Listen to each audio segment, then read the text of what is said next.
Você quer direção de Deus, mas você odeia esperar. Você quer certeza, mas você teme se enganar. E aí nasce a tentação moderna, transformar fé em técnica. Me dá um sim ou um não, Deus, rápido. Só que a Bíblia coloca diante de você um recurso antigo, estranho, quase místico aos olhos modernos, Urim e Tumim. E o choque não é que isso exista, o choque é onde isso fica. Não fica na mão do povo. Não fica no bolso do curioso. Não vira brinquedo espiritual. Deus manda colocar isso no peito do sacerdote, no lugar do juízo, diante do Senhor. E aí a pergunta que rasga a alma é simples e perigosa. Por quê? O que eram Urim e Tumim, e por que Deus escolhe o peito do sumo sacerdote, e não a mão ansiosa de qualquer um? E por que às vezes, mesmo existindo Urim, Deus fica em silêncio? Porque se você entender isso, você para de tratar Deus como aplicativo de respostas, e você começa a tratar Deus como Pai Santo, que guia, que disciplina, que fala, e que também se cala para salvar sua alma. Em Êxodo 28:30, a ordem é objetiva e pesada. Coloque no peitoral do juízo o Urim e o Tumim, para que fiquem sobre o coração de Arão quando entrar na presença do Senhor. Assim, Arão sempre levará sobre o coração o juízo dos israelitas perante o Senhor. Percebe? Peitoral do juízo. Sobre o coração. Perante o Senhor. Isso não é sorte pessoal. Isso é responsabilidade diante de Deus. E hoje, no final, você vai sair com 3 certezas. 1. Como Israel discerne oficialmente a vontade divina em momentos críticos. 2. Porque nem sempre a resposta, e o silêncio de Deus também é juízo e misericórdia. 3. Porque agora, na nova aliança, o caminho não é objeto, não é técnica, é Cristo, e o Espírito Santo guiando filhos. Então respira, e entra comigo na poeira da Escritura. Vamos ver isso acontecendo agora. Um homem está de pé, e ele não está brincando. O peso nas costas dele não é tecido. É nação. É sangue. É decisão que muda mapas. Ele sente o couro e o linho encostando na pele. Ele sente o suor ficando frio nas costelas. E ele sabe, um passo fora do lugar, e ele morre. Porque aqui não existe qualquer um faz. Aqui existe santidade. Arão entra em serviço. Levítico 8:8 declara isso no meio do ritual. Depois Moisés colocou nele o peitoral e pôs no peitoral o Urim e o Tumim. Moisés não está distribuindo objetos. Moisés está instalando um ofício. Ele prende o peitoral. Ele ajusta as correias. Arão respira fundo e sente a pressão no peito, como se a responsabilidade apertasse o coração para lembrar: você carrega o juízo do povo diante do Senhor. E o que isso significa na prática? Significa que a liderança de Israel não é um grupo de homens improvisando. Deus decide guiar, mas ele guia dentro de aliança, dentro de culto, dentro de temor. Números 27:21 coloca isso em movimento, como ordem de governo. Josué apresentará-se ao sacerdote Eleazar, que lhe obterá decisões consultando o Urim perante o Senhor. Por ordem do sacerdote, ele e todos os israelitas sairão e entrarão. Por ordem dele, saem e entram. Ou você entende o peso disso, ou você transforma a fé numa roleta. Agora imagina, você está no meio do povo. Você ouve a palavra sair e entrar e isso não é metáfora bonita.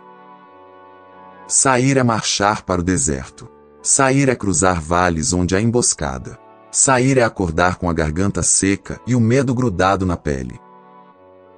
Entrar é tomar cidade. Entrar é enfrentar muralha. Entrar é ter filhos e velhos contando com você. E no centro disso, um homem, o sacerdote, fica perante o Senhor. Não perante sua ansiedade. Não perante a curiosidade do povo. Perante o Senhor. A primeira lição já morde. Deus não vira ferramenta. Deus é Deus. E é por isso que, quando a vida aperta de verdade, quando o coração do homem está encurralado, a Bíblia não te dá um manual frio. Ela te joga dentro de uma noite em que o medo tem cheiro. Séculos depois, um outro homem não está diante de um tabernáculo em paz. Ele está cercado por uma pergunta que lateja: se eu ficar, eu morro? Ele não está escolhendo cor de túnica. Ele está tentando salvar homens, mulheres, crianças e a própria vida. O nome dele é Davi. E ele não é rei ainda. Ele é fugitivo. Ele sente o peso de ser ungido e, ao mesmo tempo, caçado. E o pior, ele tem motivos para desconfiar do coração humano, porque o coração humano muda quando o medo chega. 1 Samuel 23 abre a tensão como lâmina. Davi ouve que Saul desce para Keila. E o texto não te deixa esquecer a urgência. 1 Samuel 23:9 afirma: quando Davi soube que Saul tramava o mal contra ele. Tramar o mal. Não é Saul tem uma ideia. É mal. É caça.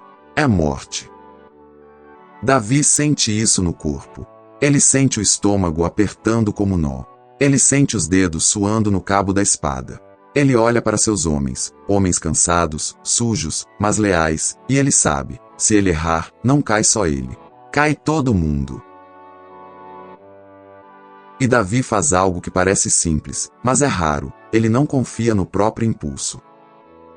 Ele não diz: eu sou ungido, então eu sei.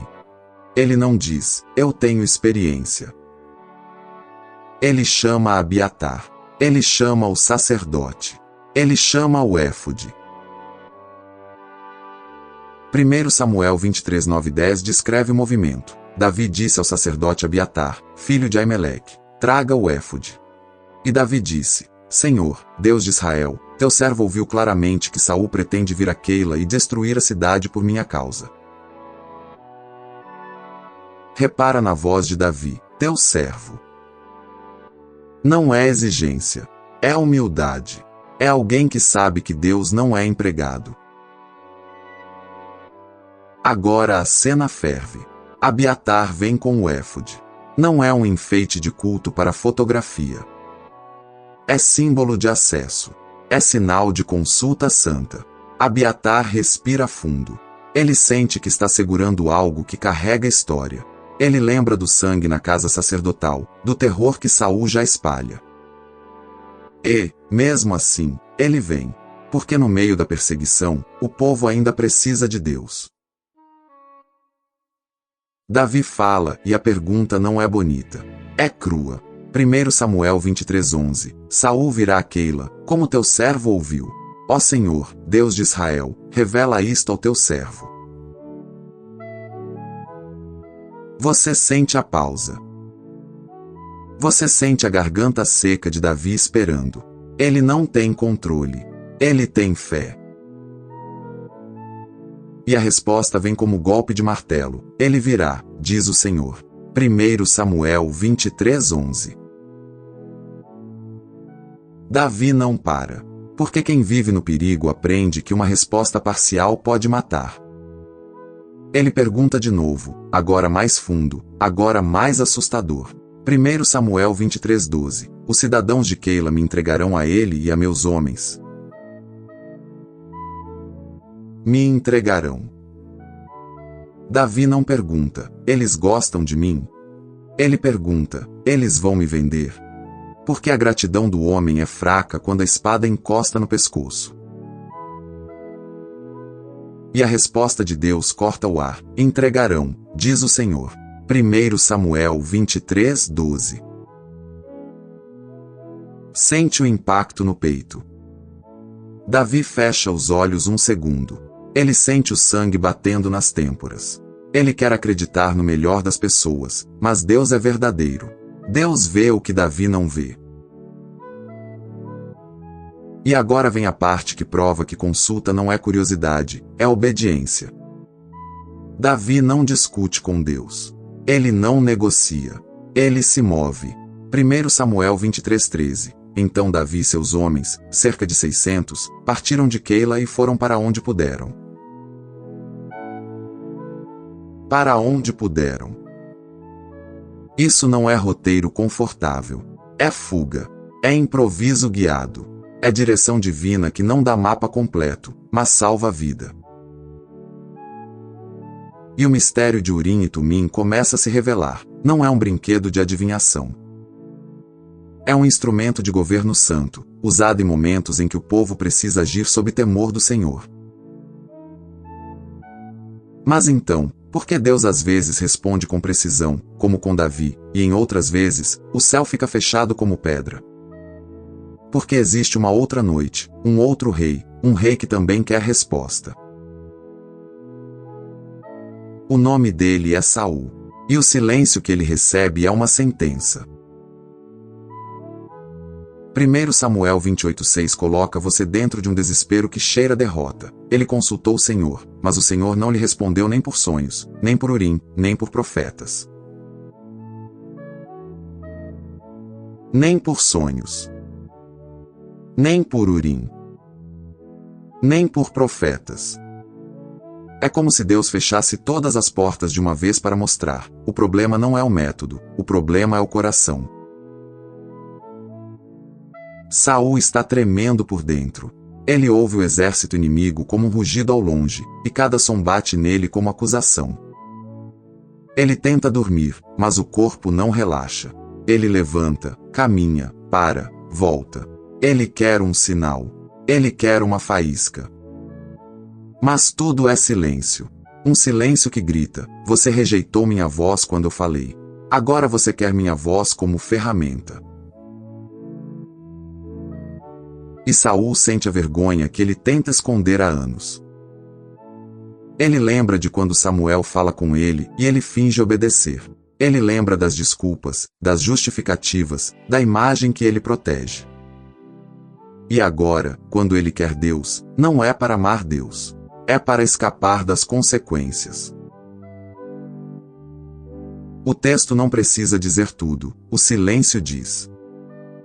Porque se Urim e Tumim fossem amuleto, funcionariam sempre. Se fossem magia, responderiam até para o rebelde. Mas não são magia. São santos. Pertencem ao Deus que responde quando quer, a quem quer, como quer, e que também se cala para expor a idolatria do controle. E Saul, em vez de se quebrantar, corre para a coisa mais perigosa. Ele tenta fabricar voz onde Deus escolhe ficar em silêncio. Ele desce para a feitiçaria. Ele troca altar por trevas. Ele troca temor por desespero. Esse é o veneno da ansiedade espiritual. Quando Deus não responde do jeito que eu quero, eu procuro outra voz. E é aqui que Urim e Tumim deixam de ser uma curiosidade antiga e viram espelho. Porque o seu coração também pode querer resposta mais do que quer o próprio Deus. Mas Deus não está apenas expondo, Deus está apontando. Porque o Urim e Tumim no peito do sacerdote é uma seta. Uma seta que aponta para um sumo sacerdote perfeito, um mediador vivo, definitivo, santo, que leva você não a um objeto, mas ao trono. E quando o tempo amadurece, quando o pecado do homem mostra que ele transforma qualquer coisa em ídolo, Deus faz algo maior do que dar um instrumento. Ele dá um filho. Agora a poeira muda. Não é tabernáculo no deserto. É carne e osso andando entre gente comum. E ainda assim, é santidade andando perto o suficiente para ser tocada. Existe um homem que quer direção também. Só que a direção que ele precisa não é para onde eu vou. É eu posso ser limpo. Ele está do lado de fora, porque a vergonha empurra para fora.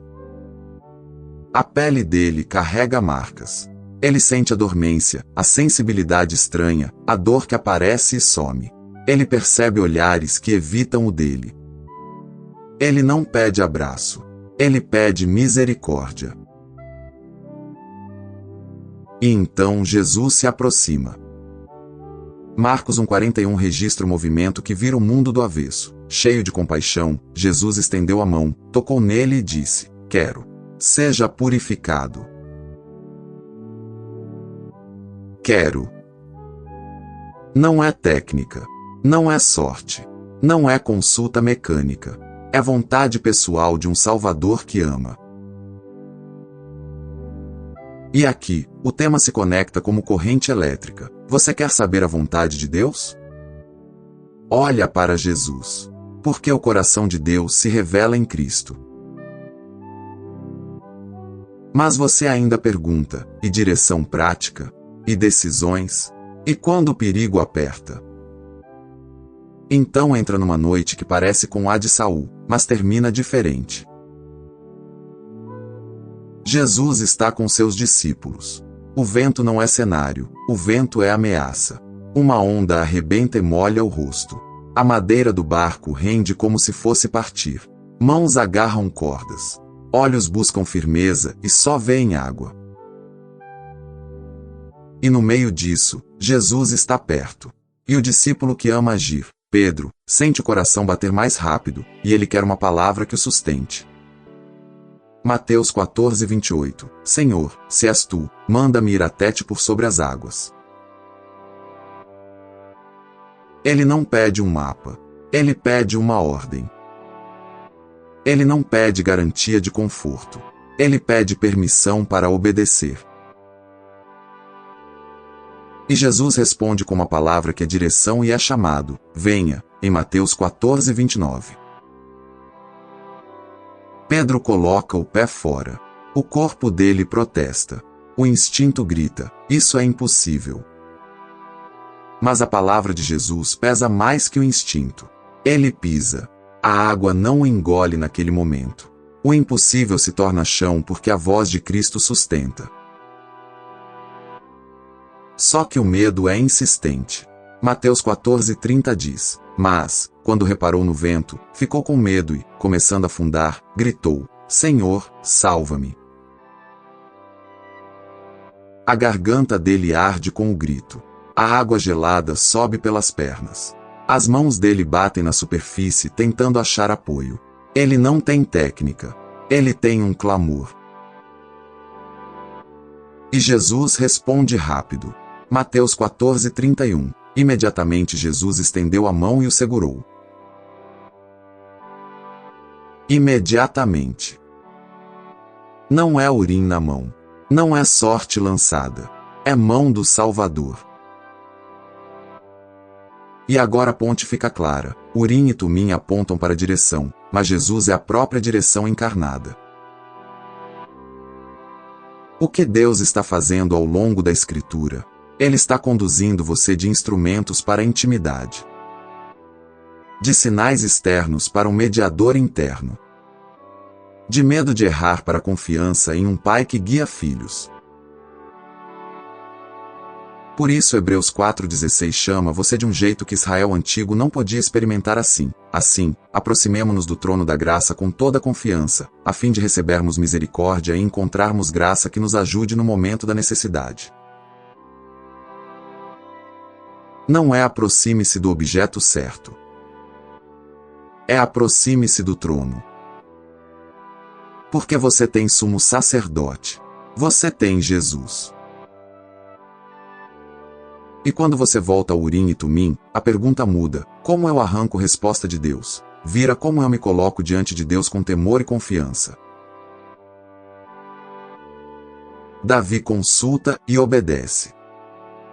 Saul consulta e manipula, e quando não recebe, ele se entrega ao abismo. Pedro pede uma palavra e pisa. Quando afunda, ele grita e é segurado. E você? O que você faz quando Deus não responde no seu tempo? Você se rende, ou você corre para outras vozes? Agora, o veredito espiritual precisa cair como martelo, mas como cura. Deus guia, sim. Só que Deus guia com santidade.